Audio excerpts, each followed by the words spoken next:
안녕하십니까. 지금 오늘 이 시간은 어떤 책에 대해서 한번 평가를 하려고 합니다.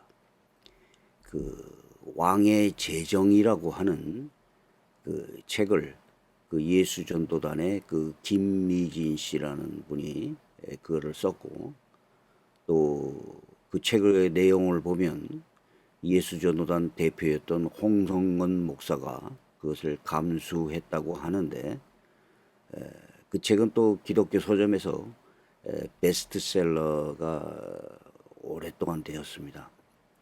그래서 많은 교회들이 그 저자였던 김미진 씨를 그 강사로 초대했고, 소위 뭐 왕의 제정이라고 하고, 그런 그 유튜브에 실린 그녀의 그 강의 동영상이 폭발적인 조회수를 기록하였습니다. 필자는 저는 그 책을 읽은 그 느낌을 솔직히 평가를 하자면 쓰레기 같은 책이라고 말하고 싶습니다. 왜 이런 제가 원색적인 평가를 하냐면, 이 책의 내용이 상당히 많은 부분이 성경을 오역하고 있고, 또 신사도 운동 성향이 다분하며, 또 무리한 헌금을 걷기 위해서 강요하는 불건전한 재정을 말하고 있기 때문입니다. 또한 직통계시, 하나님의 음성 듣기 같은 그러한 신비적인 그러한 주장이 도처에서 나타납니다. 자, 예수 전도단에서 이 대표적인 그 선교 단체인 예수전도단에서 이러한 책을 발행을 하였다는 것은 참 문제가 아닐 수 없습니다. 이것에 대해서 한번 생각해 보려고 합니다. 자, 이 다음번에 나오는 것이 이 책입니다. 왕의 제정 2 이렇게 나왔죠. 뭐 돈의 노예가 될 것인가, 주인이 될 것인가, 뭐 이런 식으로 그 슬로건을 내밀었습니다. 그 중에서 왕의 제정 1권의 그 13쪽을 읽어보니까 이런 내용이 나옵니다. 어떻게 하늘 은행에 입금할 수 있는가? 하나님이 말씀하는 곳에 두면 된다. 씨 뿌리는 비유를 생각해 보자. 예수께서 씨 뿌리는 자가 4종류의 밭, 길가 땅, 돌밭, 가시떨기 땅, 그리고 옥토 좋은 땅에 뿌려주신다고 하신다. 그리고 좋은 밭에는 30배, 60배, 100배의 결실을 맺는다. 하늘 은행은 분명 좋은 땅이다. 이런 내용이 나옵니다. 마태복음 13장에 이 본문이 나오는데요. 이 4가지 밭에 대한 비유는 하나님 나라의 그 복음이 그 뿌려지는 그 4가지 종류의 그 땅을 말하는 것입니다. 다시 말해서 이 4가지 밭은 하나님 나라의 하늘은행에 이자율을 말한다는 것은 완전한 오역입니다. 이것은 성경 본문을 전혀 무시한 이상한 해석에 지나지 않습니다. 심지어 신천지와 같은 곳에서도 이 마태복음 13장의 4가지 밭을 인용하여 이상한 해석을 만들고 있습니다. 그러면 과연 이게 신천지와 무엇이 다르냐는 것입니다.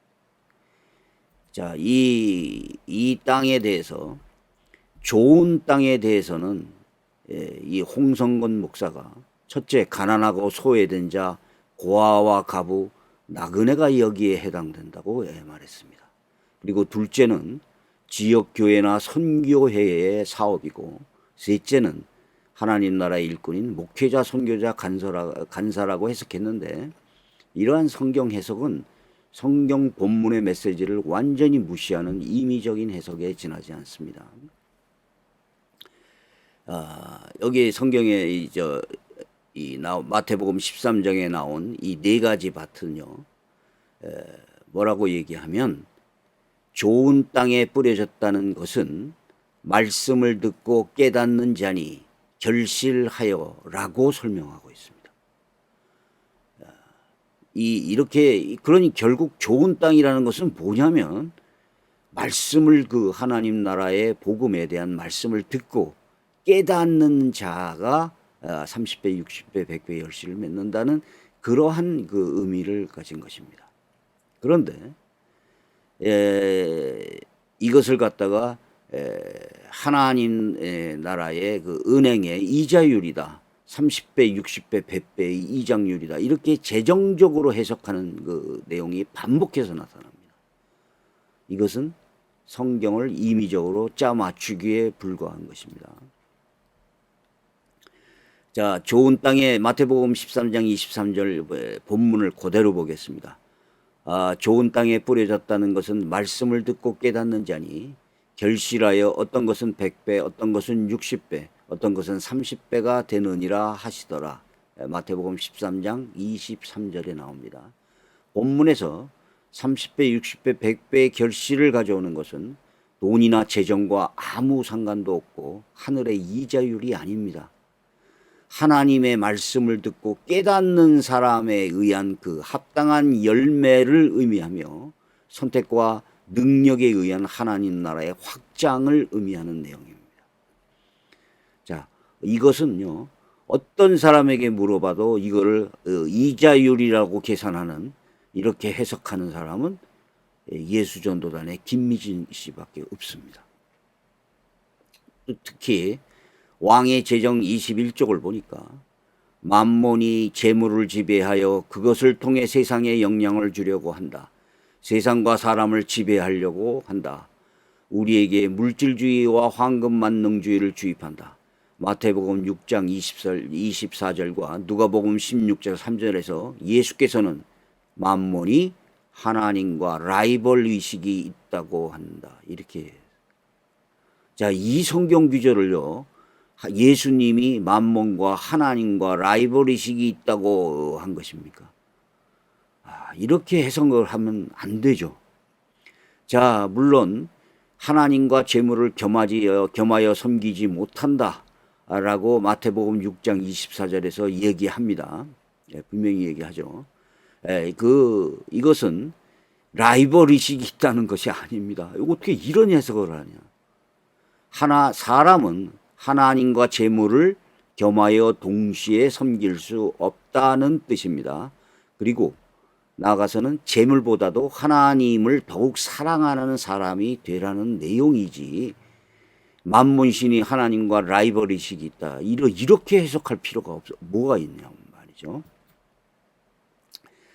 자, 이런 내용들이 수없이 많이 나옵니다.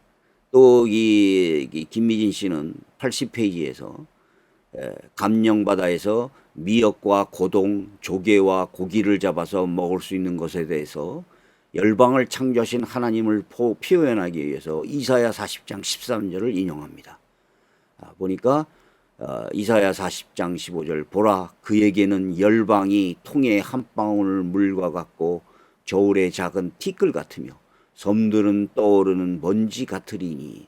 자, 이 본문은요, 하나님이 창조하신 모든 열방과 만물을 찬양하는 그러한 내용이 아니라 정반대의 뜻을 갖습니다. 본문은 눈에 보이는 국가들이나 이러한 열방들이나 이러한 것들이 하나님 앞에는 아무것도 아니라는 뜻을 말합니다. 모든 국가들을 저울의 작은 티끌로 비유한 것이죠. 그리고 이 티끌 하나가 저울 눈금에서 아무런 영향을 주지 않는다. 그리고 모든 국가를 통의 물 전체에서 한 방울 물로 비유한 것입니다. 심지어 섬도 떠오르는 먼지 같다. 섬도 공기 중에 피오른 먼지로서 비유한 것은 이러한 모든 세상의 열방들이 하나님 앞에는 아무 가치가 없다는 뜻입니다. 그런데 이거를 가지고 김미진 씨는 열방을 창조하신 하나님을 찬양하는 내용으로 이렇게 얘기를 하고 있다는 것이죠. 그러니까 성경을 이 본 메시지를 그대로 해석하는 게 아니라 자기가 주장하는 데다 맞춰가지고 성경을 짜맞추기를 하고 있다는 거예요. 그리고 142쪽에서 김미진은 달란트 비유를 여러 페이지를 통하여 설명하는데, 그리고 이 결론이 뭐냐면 예수님의 돈에 대한 기대는 배가라고 말합니다. 이것도 잘못된 성경 해석입니다. 달란트 비유는 주님이 우리에게 돈과 재물을 투자하신 것으로 비유하는 것이 아닙니다. 돈과 재물에 대한 메시지도 아닙니다.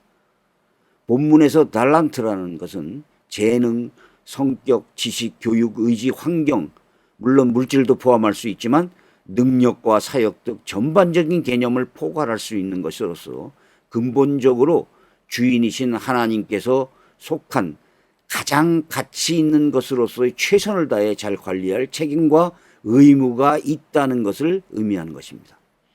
이러한 성경 규제를 돈과 재물의 물질로만 해석하고 배가 되는 것으로만 해석하는 그 부분적이고 편협적인 해석으로서 왕의 재정에 대한 주장을 성경적으로 짜맞추기 위한 잘못된 해석에 불과한 것입니다. 자, 이 왕의 재정 그 대충의 내용을 보면은요, 김미진 씨가 안경점을 크게 하다가 망했다고 합니다. 이것을 망했는데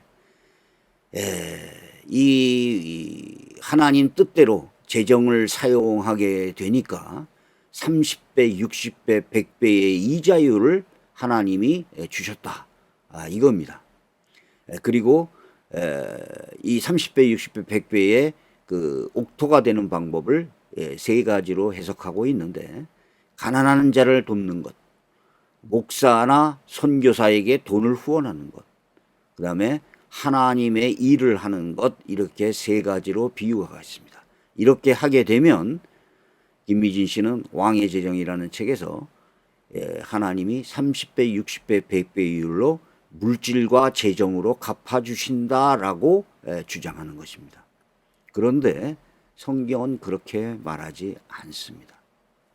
자, 김미진 씨가 안경점을 하다 망했는데 돈을 500만 원인가 겨우 모았답니다. 어려운 가정에서 겨우 아기 분유도 먹이지 못하고 돈을 아껴가지고 500만 원을 모았답니다. 그리고 남편의 사업을 위해서 차를 사주려고 했다는 것이에요. 그런데 갑자기 하나님의 계시가 직접적으로 들려옵니다. 그러면서 어느 나라 선교사에게 이 돈을 보내라 라고 얘기한 겁니다. 그래서 김미진 씨는 그 말을 듣고 그 선교사한테 그 돈을 보낸 것입니다. 그랬더니 그 차가 나중에 그랜저가 돼서 오고 벤츠가 돼서 왔다, 이런 내용입니다. 그래서 자, 이렇게 선교사를 돕거나 이런 재정으로 하나님 교회나 이런 선교단체 일을 한다면 30배, 60배, 100배 고리대금 이자율로 갚아주신다. 이것이 이 책의 내용입니다. 이러한 엉터리 재정 방법을 김미진 씨의 주장대로 바꾸는 것이 하나님의 뜻이고 한국교회가 만몬의 영을 쫓아내는 방법이 된다는 것입니다. 그래서 제가 생각하기에는 이러한 헌금 방법은 아주 어려운 상황에서 억지로 무리한 헌금을 하는 사람들이 파탄을 맞게 할 수 있는 불건전한 재정 방법에 지나지 않습니다. 자, 우리가 헌금을 하고 또 이 선교사를 돕고 하나님 나라의 일을 하는 것은 좋습니다. 그것은 아주 좋은 일이에요. 그러나 그것이 어느 정도 여유가 있고 그런 데서 해야지. 예를 들면 어느 교회 목사는 이런 얘기를 합니다. 이 교회의 그 성전을 건축하는데, 교회 이 건물을 건축을 하는데 어떤 사람이 전세돈을 빼서 사골세로 이사를 가고 그 돈을 바쳤다, 이러면서 그거를 칭찬을 해요.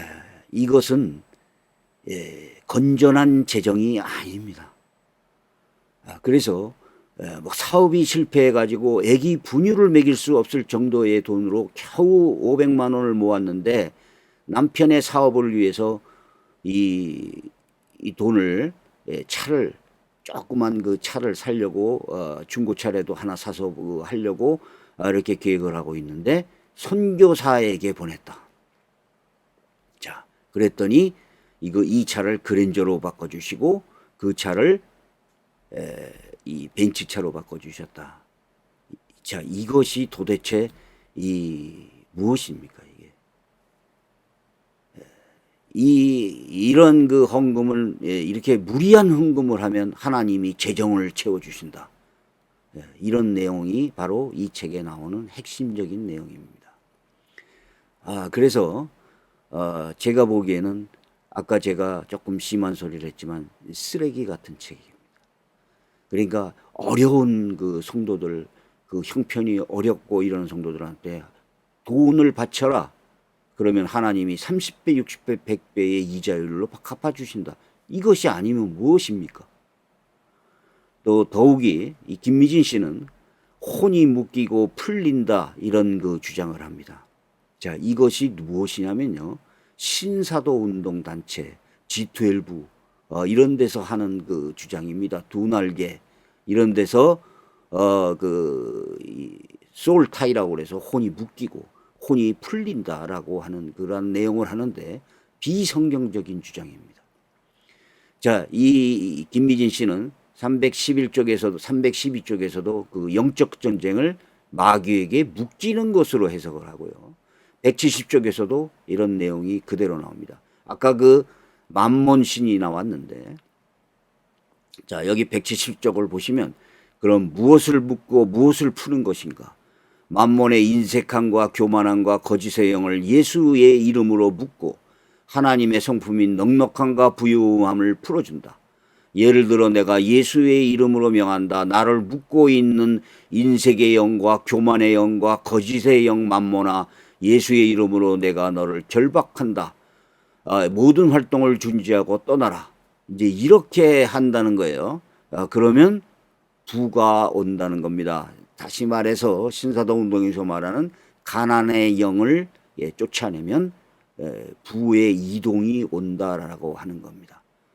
그래서 이러한 그 신사도 운동이나 G12 두 날개 이런 데서는 뭐라 그러냐면 모든 것을 무슨 영 도박은 도박의 영이 들어온 거고 음란은 음란의 영이 들어온 거고 돈을 빌리는 거는 채무의 영이고 모든 것은 불순종의 영, 무슨 영 이렇게 나옵니다. 그래서 그 영을 쫓아내면 해결이 된다라고 하는 소위 귀신론을 주장하는 거예요. 자, 이런 주장까지 여기 이 책에서 나오는 겁니다.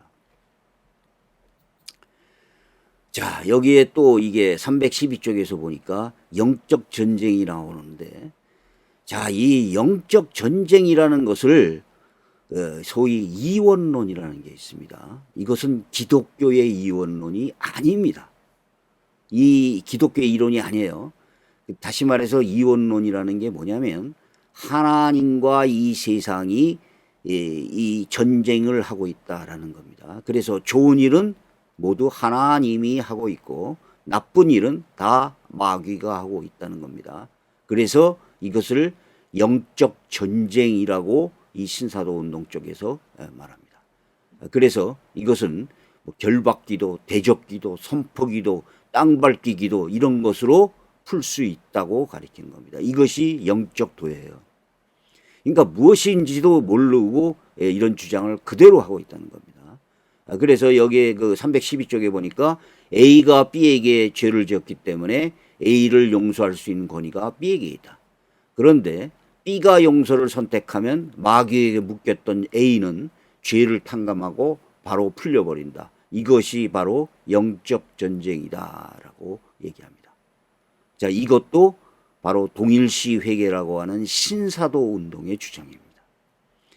그러니까 지금 이 책을 보면은요, 모든 것을 재정적으로 엉터리 해석을 하고 있고, 이원론이 나오고, 뭐 여러 가지 그 뭐 혼이 묶인다는 솔타이라고 하는 그러한 이상한 주장과 무슨 영 막 이 영의 종류가 있는데 그 영을 쫓아내면 모든 문제가 해결된다고라는 이러한 이단적인 주장까지도 하고 있는 겁니다. 자, 여기 75쪽을 보십시오.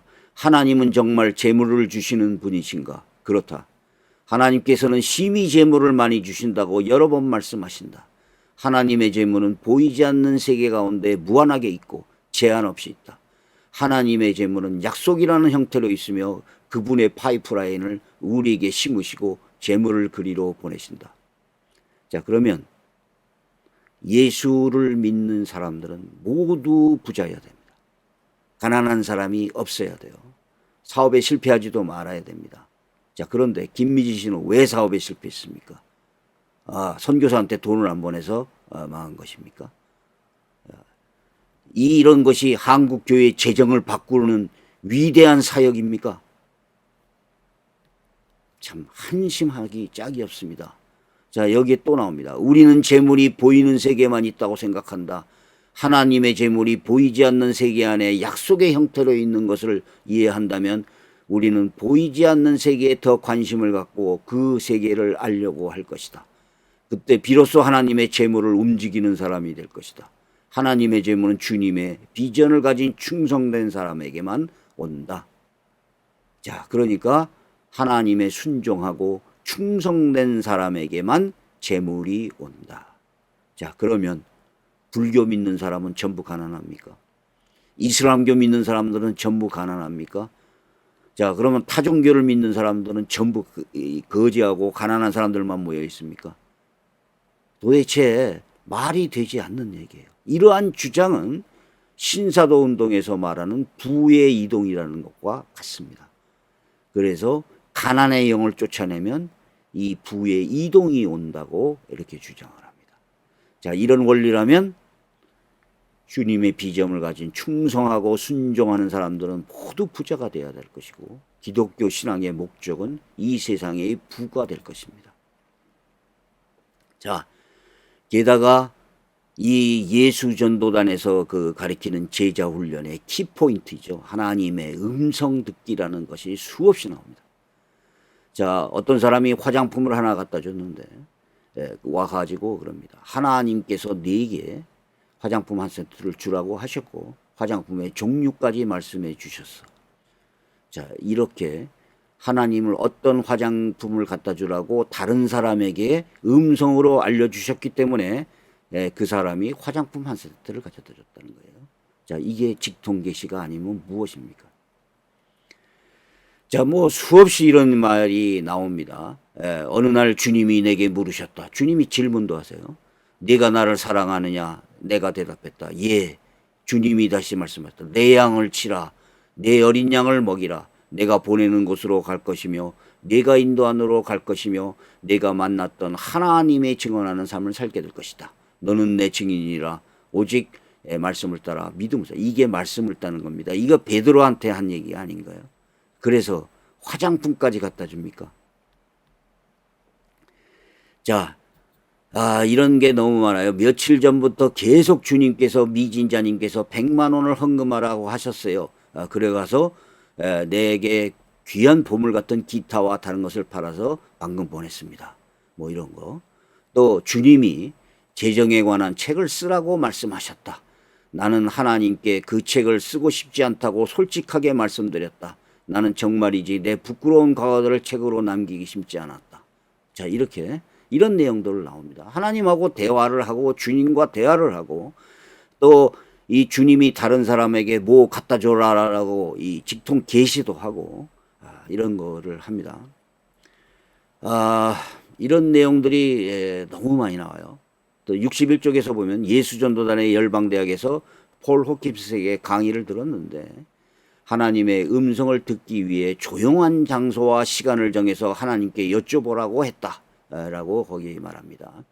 다시 말해서 그녀가 책에서 말하는 하나님의 음성 듣기는 예수전도단에서 배운 것입니다. 얼마 후 하나님께서 말씀하셨다. 제자 학교를 세워라. 일단 아멘으로 응답하고 주님께 질문했다. 아버지, 제가 예수전도단의 간사도 리더도 아닌데 어떻게 제자 훈련을 세웁니까? 내가 사람을 보낼 것이다. 이게 101쪽에 나옵니다. 또 심지어는 일상적인 대화까지 합니다. 79쪽에 니지나 일어나서 앉으렴. 그리고 김영 바다를 바라보며 나는 일어나 앉아서 처음으로 바다를 보았다. 뭐 이런 내용까지 나와요. 자, 그러면 자, 이 사람은 어떤 사람입니까? 성경의 저자예요. 하나님의 음성을 그리고 직접적으로 들은 사람도 많지 않습니다. 그런데 이 김미진 씨는 성경의 저자와 같은 사람이 돼버려요. 하나님의 음성을 듣는 사람이 돼요. 성경은 이사야서에서 분명히 말합니다. 하나님과 이 성도들 사이에 죄악으로 인하여 가리웠다라고 합니다. 그래서 하나님이 들을 수 없다고 얘기합니다.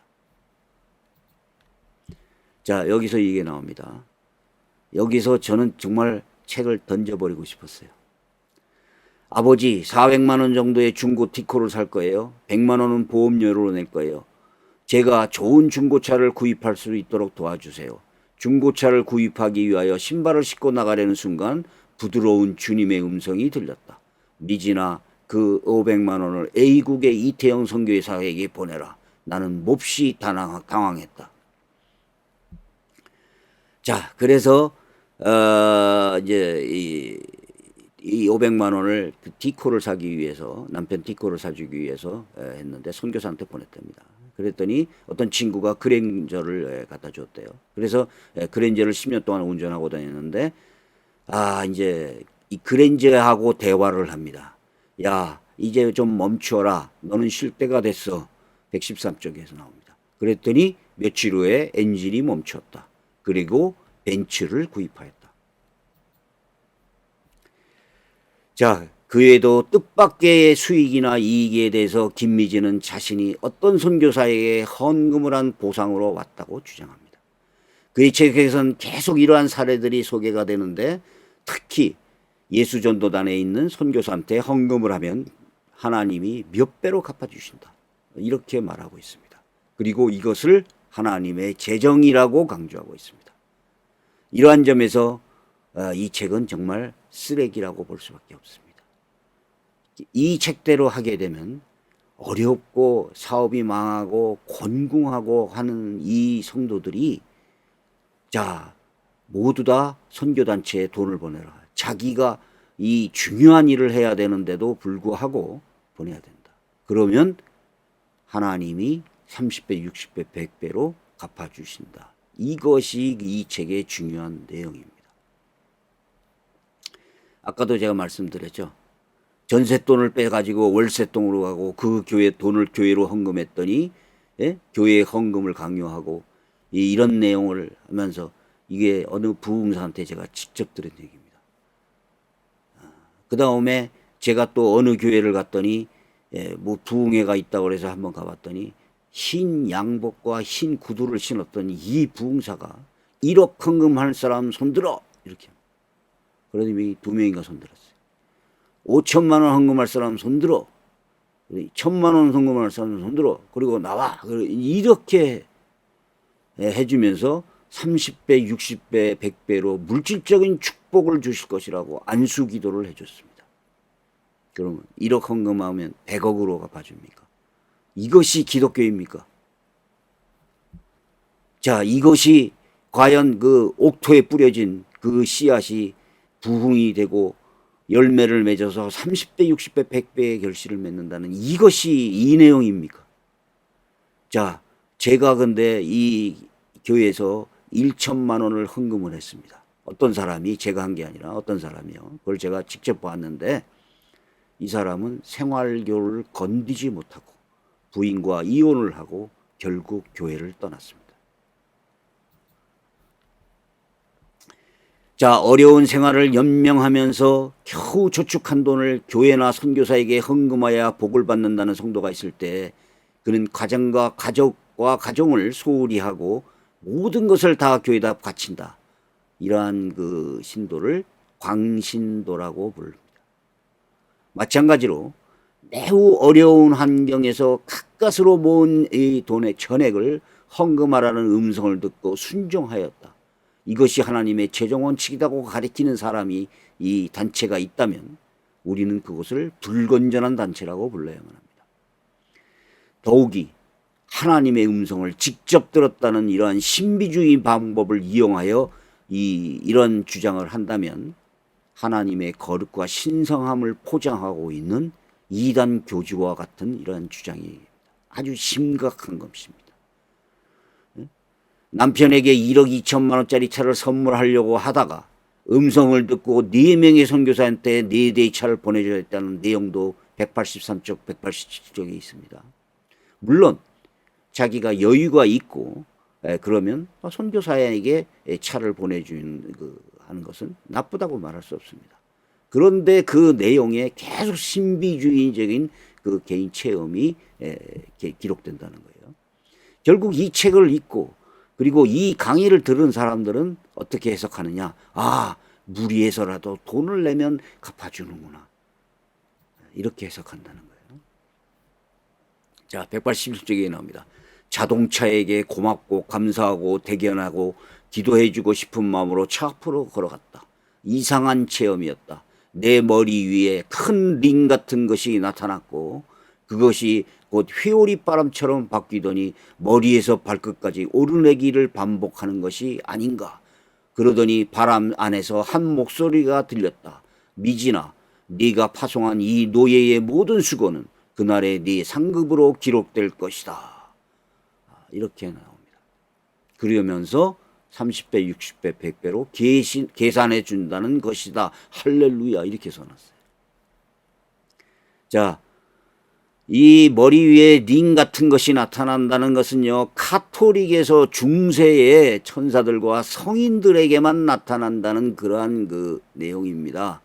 자, 김미진 씨는 하나님한테 직통 계시를 받고 천사와 성인들에게만 나타나는 그 오로라 링이 나타나고, 자, 이 책을 도대체 왜 쓴 것입니까? 이 책의 결론을 말씀드리겠습니다. 이 책의 결론은요, 돈을, 헌금을 무리해서라도 하면 하나님이 30배, 60배, 100배로 이자로 갚아주신다는 것입니다. 그래서 어린아이 분유를 살 돈을 아끼고 남편을 사업을 위해 겨우 중고차, 소형차를 살 돈으로 예수전도단 선교사를 후원했더니 더 좋은 것을 주셨다는 것입니다. 즉, 이 책의 독자들은 무리해서라도 선교단체와 선교사를 후원하면 더 큰 재정의 보상을 받을 수 있다는 것입니다. 이러한 헌금을 위하여 성경을 엉터리로 오용하고 해석하는 수법을 저지르고 있습니다. 이러한 짓은 사이비 단체에서 돈을 갈취하는 헌금 강요입니다. 더욱이 이 책은 한국교회에서 이단으로 규정된 신사도 운동에서 주장하는 내용, 그리고 무속적인 내용이 상당히 많이 발견됩니다. 여기까지 하겠습니다.